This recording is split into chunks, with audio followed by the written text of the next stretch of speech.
મારું નામ ડૉક્ટર ખુશ્બુ હરિયા છે. હું એનસીડી એમઓ તરીકે અહીંયા સિવિલ હોસ્પિટલ વેરાવળ છે ત્યાં કામ કરું છું. આપણે વાત કરવાની છે અત્યારે ઓબેસિટી વિશે. ઓબેસિટી એટલે મેદસ્વીપણું. સામાન્ય પબ્લિકને આપણે ઓબેસિટી વિશે પ્રચાર કરીએ તો એવું કહી શકાય કે જનરલી BMI કરીને એક ઇન્ડેક્સ આવે છે, બોડી માસ ઇન્ડેક્સ, બરાબર. તો એ મેદસ્વીપણું માપવા માટેની ઇન્ડેક્સ છે. તો એ આપણે માપવા માટે એનું સૂત્ર છે BMI બરાબર વજન કિલોગ્રામમાં upon height in metres. Okay, તો એની એવરેજ રેન્જ હોય છે આપણે 18.5 થી લઈને 24.9.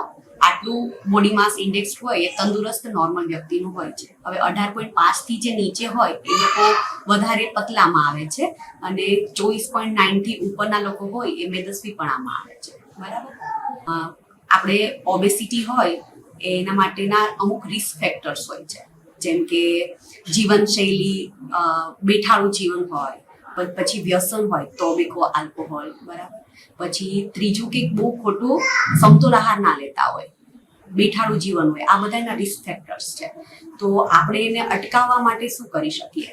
તો ઓબેસિટી બે રીતે અટકાવાય. એક તો ડાયટરી મોડિફિકેશન કરીને અને બીજું જીવનશૈલીમાં ફિઝિકલ એક્સરસાઇઝ કરીને કે ફિઝિકલ એક્ટિવિટી કરીને, બરાબર. આ બે રીતે આપણે ઘટાડી શકીએ.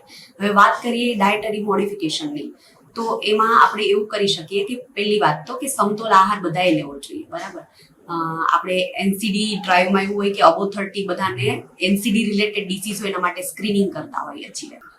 એમાં પહેલું જ સ્ટેપ છે કે આપણે ખાવામાં બદલાવ, સમતોલ આહાર બધાએ લેવો જોઈએ. તો સમતોલ આહાર કોને કહીશું? કે જેમાં પ્રોટીન છે, કાર્બોહાઈડ્રેટ છે, ફેટ છે, વિટામિન્સ છે અને મિનરલ્સ છે, આ બધા પ્રોપર પ્રપોર્શનમાં હોવા જોઈએ.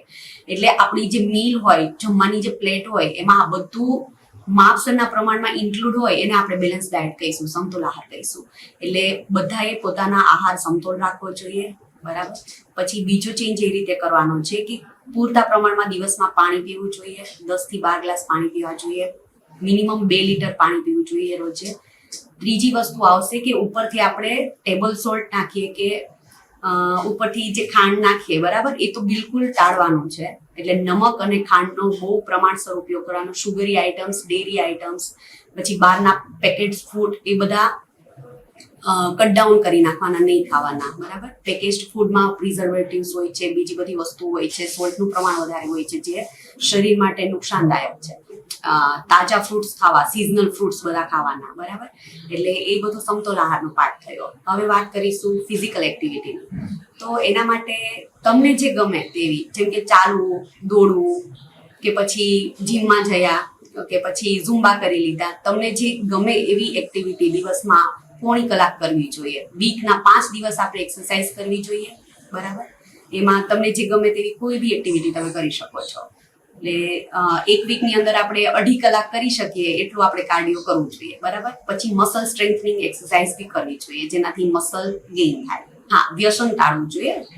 ટોબેકો, આલ્કોહોલ એવું બિલકુલ એ આદત છોડવાની ટ્રાય કરવાનો. આ બધા પગલાં છે જેનાથી મેદસ્વીપણું ઓછું કરી શકાય છે.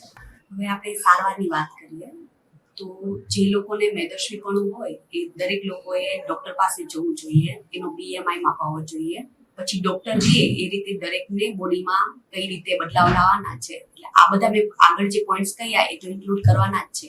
પણ જે મેદસ્વી લોકો હોય એને અબો 30 બ્લડ પ્રેશર કે પછી ડાયાબિટીસ, પક્ષપાતનો હુમલો કે પછી હાર્ટ એટેક આવી જવો, આવું બધું થતું હોય છે. તો એવું એની બેઝિક જે ટેસ્ટ હોય કે જેમ કે બીપી મેજર કરી લીધું કે રેન્ડમ બ્લડ સુગર લઈ લીધું, બરાબર. આવું બધું માટે એક વખત ડૉક્ટરની વિઝિટ લેવી જોઈએ. ડૉક્ટર જે રીતે કહે એ રીતે આપણે પગલાં લેવા જોઈએ, સલાહ એની અનુસરવી જોઈએ, બરાબર. પછી અત્યારે દરેક CHC પર, ડિસ્ટ્રિક્ટ હોસ્પિટલ પર NCD ક્લિનિક કરીને ચાલે છે પ્રોગ્રામ, બિનચેપી રોગોનો ડિપાર્ટમેન્ટ. તો એમાં આ બધી સુવિધા અવેલેબલ હોય છે, તો ત્યાં જવું જોઈએ. ગુજરાત રાજ્ય સરકાર દ્વારા જે મેદસ્વી ઘટાડો અને સ્વસ્થ ગુજરાતની ઝુંબેશ ચાલે છે એના અંતર્ગત એ બહુ સારી ઝુંબેશ છે. તો એના અંતર્ગત આપણે બધાએ પાર્ટિસિપેટ કરવું જોઈએ અને સપોર્ટ કરવો જોઈએ, આગળ વધારવું જોઈએ.